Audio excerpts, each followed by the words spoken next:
السلام علیکم ورحمۃ اللہ وبرکاتہ۔ ایک شخص حارث بن حشام نامی نے آن حضرت صلی اللہ علیہ وسلم سے سوال کیا تھا کہ حضور آپ پر وحی کیسے نازل ہوئی ہے؟ آپ صلی اللہ علیہ وسلم نے فرمایا کہ وحی نازل ہوتے وقت کبھی مجھ کو گھنٹی کی سی آواز محسوس ہوتی ہے اور وحی کی یہ کیفیت مجھ پر بہت شاق گزرتی ہے۔ جب یہ کیفیت ختم ہوتی ہے تو میرے دل دماغ پر اس فرشتے کے ذریعے نازل شدہ وحی محفوظ ہو جاتی ہے، اور کسی وقت ایسا ہوتا ہے کہ فرشتہ بالکل انسانی شکل میں میرے پاس آتا ہے اور مجھ سے کلام کرتا ہے، بس میں اس کا کہا ہوا یاد رکھ لیتا ہوں۔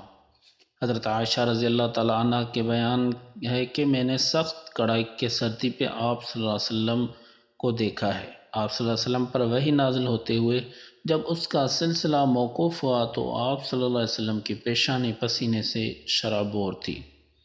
صحیح بخاری حدیث نمبر 2۔